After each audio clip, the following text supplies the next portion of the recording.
నమస్తే, నేను మీ journalist Siddhu.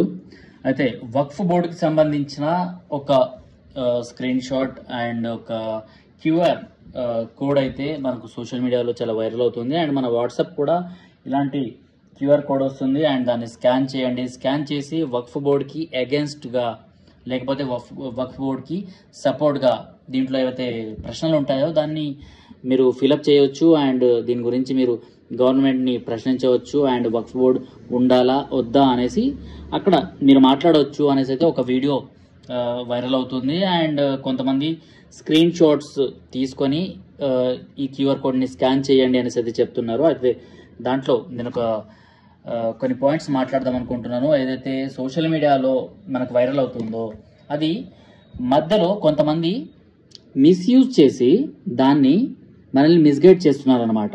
So అందులో భాగంగా క్యూఆర్ కోడ్ వచ్చేసి వక్ఫ్ బోర్డు, ఇప్పుడు నేను ఒక హిందూ అని, ఓకే. సో నేను వక్ఫ్ బోర్డుకి అగేన్స్ట్గా నేను అక్కడ ఫామ్ ఫిల్ చేయాలి. కానీ నాకు వచ్చే క్యూఆర్ కోడ్ ఎలా వస్తుంది అంటే వక్ఫ్ బోర్డుకి సపోర్ట్ చేసే విధంగా వస్తుంది అన్నమాట. సో అలా కొన్ని క్యూఆర్ కోడ్స్ అయితే వస్తున్నాయి. అండ్ ఇంకొన్ని క్యూఆర్ కోడ్స్ కొంతమంది ఎలా సెండ్ చేస్తున్నారు అంటే వాటిని క్లిక్ చేయగానే అవి స్పామ్స్ అయిపోతున్నాయి. అంటే మన అకౌంట్స్ హ్యాక్ అయ్యేటట్టు, లేకపోతే కొన్ని పూమా లేకపోతే అడిడాస్కి సంబంధించిన క్యూఆర్ కోడ్స్ అక్కడికి రావడము, దానిపైన టచ్ చేయగానే మన అకౌంట్స్ హ్యాక్ అయిపోవడము, ఇలాంటివన్నీ వస్తున్నాయి అనమాట. సో కొంచెం మనం జాగ్రత్తగా చూసి అంటే దానిపైన గవర్నమెంట్ GOVT అనేసి ఏదైనా ఉందా, లేకపోతే IPC సెక్షన్ ప్రకారం క్యూఆర్ కోడ్ పైన ఏదైతే సైబర్ లింక్ ఉంటుందో ఆ లింక్ ఉందా అన్నది మాత్రం మనం అర్థం చేసుకోవాలి. చాలామందికి సోషల్ మీడియాలో వాట్సాప్లో ఈ మెసేజ్ రాగానే దాన్ని ఓపెన్ చేసేసి క్లిక్ చేసేస్తున్నారు అనమాట. క్లిక్ చేసే ముందు కనీసం ఒక్క నిమిషమైనా ఆలోచించుకోవాలి, ఇది అఫీషియల్లీ గవర్నమెంట్ నుంచి వచ్చిందా లేకపోతే ఎక్కడి నుండి వచ్చిందా అనేసి. ఇప్పుడు చాలా క్యూఆర్ కోడ్స్ అయితే గవర్నమెంట్ నుంచి రాకుండా జస్ట్ నార్మల్గా వాట్సాప్లో వచ్చి రాగానే క్లిక్ చేసేస్తున్నారు. సో అలాంటి క్యూఆర్ కోడ్స్ అయితే ఇప్పుడు సోషల్ మీడియాలో అండ్ ఇక్కడ వాట్సాప్ మన గ్రూప్స్లో వైరల్ అవుతున్నాయి. సో కాస్త జాగ్రత్తగా ఉండండి.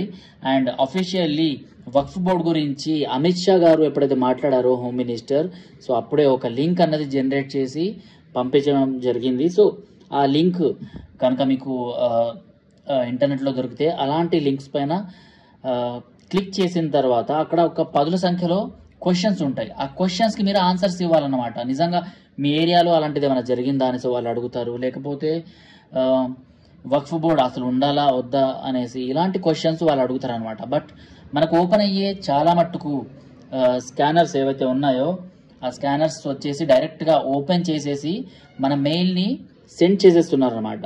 సో ఇలా ఎన్ని మెయిల్స్ సెండ్ అయితే అంత వక్ఫ్ బోర్డుకి సపోర్ట్గా మనమే చేస్తున్నట్టు. సో కాస్త ఇదొక్క విషయం మీరు ఆలోచించండి. సో వక్ఫ్ బోర్డుకి సపోర్ట్ చేయాలనుకుంటున్నారా లేకపోతే అపోజ్ చేయాలనుకుంటున్నారా అన్నది మీరు ఒక్కసారి ఆలోచించి దాన్ని క్షుణ్ణంగా చదివిన తర్వాతే స్కాన్ని మీరు యాక్టివేట్ చేయొచ్చు. అండ్ చాలామంది వక్ఫ్ బోర్డు ఉండాలి అనేసి ముస్లిం సోదరులు అయితే చాలామంది వాళ్ళ ఇళ్ల దగ్గర, వాళ్ళ మసీదుల దగ్గర, వాళ్ళ ఆఫీసులలో, ప్రతి ఒక్క చోట, వాళ్ళ సోషల్ మీడియాలో ప్రతి చోట ఒక స్కానర్ని పంపించి ఒక స్కానర్ని మీ మొబైల్స్ ద్వారా స్కాన్ చేయండి, మీ ఇంట్లో చిన్నపిల్లలు ఉన్నారు, ప్రతి ఒక్కరి దగ్గర మొబైల్స్ ఉంటాయి, అవన్నీ స్కాన్ చేయండి అనేసి చెప్పుకొస్తున్నారు. బట్ ఇక్కడ హిందూస్ దగ్గరకు వచ్చేసరికి మాత్రం ఒక ఫేక్ స్కానర్స్, ఒక ఫేక్ కోడ్ అన్నది మనకు పంపించడం జరుగుతుంది. సో ఇలాంటి స్కామ్స్లో, ఇలాంటి స్పామ్స్లో మీరు మిస్గైడ్ అవ్వకుండా కాస్త జాగ్రత్తగా ఉండండి. అఫీషియల్లీ ఈ గవర్నమెంట్కి సంబంధించిన ఏవైతే వెబ్సైట్స్ ఉంటాయో వక్ఫ్ బోర్డుకి సంబంధించిన వెబ్సైట్స్, సో గవర్నమెంట్ అక్కడే మనకు ఒక స్కానర్ ఇచ్చిందనమాట. మీకు అంత ఇంట్రెస్ట్ ఉంటే వక్ఫ్ బోర్డు పైన, లేకపోతే సమాజాన్ని మార్చాలి, వక్ఫ్ బోర్డు మాకు వద్దు అనేసి అనుకుంటే సో అక్కడ సెర్చ్ చేయండి గూగుల్లో. నేను కూడా మీకు ఒక లింక్ ఇస్తాను డిస్క్రిప్షన్లో అండ్ కామెంట్ బాక్స్లో. సో అక్కడ నుంచి మీరు దీన్ని జనరేట్ చేయవచ్చు అండ్ యాక్టివేట్ చేసి మీరు సపోర్ట్ చేయాలనుకున్నారా లేకపోతే దాన్ని అపోజ్ చేయాలనుకున్నారా అన్నది అక్కడ మీరు తెలపొచ్చు.